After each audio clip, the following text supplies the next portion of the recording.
বিয়ের পর মাকে কল দিলাম, দিয়ে বললাম, মা আমি যেই সুইটা দিয়ে সেলাই করতাম সেই সুইটায় জং ধরেছে। মা বলল, সুইটা চেঞ্জ করে নে, তোর জামাইকে বল আরো কয়েকটা সুই কিনে আনতে। তারপর আরেকদিন বললাম যে আমাদের চেয়ারটা নড়বড়ে হয়ে গেছে। মা বলল, তোর জামাইকে ফোন দিয়ে বল আর একটা নতুন চেয়ার কিনে আনতে। মাকে একদিন ফোন দিয়ে বললাম যে মা, যখন আমি পেঁয়াজ কাটি তখন আমার চোখ থেকে অনেক জল বের হয়। তখন আমার মা বলল, তুই কেন কষ্ট করে এসব কাজ করতে চাস, জামাইকে বল একটা কাজের বুয়া রাখতে। সে একই কথাগুলো আমি আমার শাশুড়িকে বললাম। যখন আমি আমার শাশুড়িকে বললাম যে আমার সুয়ে জং ধরেছে, তখন আমার শাশুড়ি বলল, দেখো মা, সুইটা সিরিজ কাগজ দিয়ে রোলে নাও, দেখবা আগের মতো চকচকে হয়ে গেছে। যখন চেয়ারের কথা বললাম তখন আমার শাশুড়ি বলল, চেয়ারটা একটা পেরেক মেরে নাও, দেখবা আগের মতো নতুন হয়ে গেছে। যখন আমি বললাম যে পেঁয়াজ কাটতে গেলে আমার চোখ থেকে জল বের হয়, তখন আমার শাশুড়ি আমাকে বলল, বুটির মাথায় একটা পেঁয়াজ দিয়ে তারপর পেঁয়াজ কাটতে, তাহলে দেখবে তোমার চোখ থেকে জল বেরোচ্ছে না। আর কাটার আগে পেঁয়াজগুলা ভিজিয়ে তারপর কাটবে, দেখবে তোমার চোখ থেকে আর জল বেরোচ্ছে না।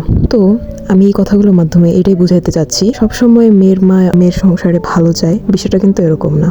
দেখা যায় তারা সবসময় তাদের নিজের জীবনের সাথে তার মেয়ের জীবনটা মিলাইতে চায়। তারা যেভাবে বিলাসিতায় সংসার করে গেছে সেভাবেই মেয়েদেরকে বুদ্ধি দিয়ে যায়। আর এইসব কুবুদ্ধিতেই দেখা যায় আমাদের সম্পর্কগুলো আর টিকে না, ভালো সম্পর্কগুলো ডিভোর্সে পরিণত হয়।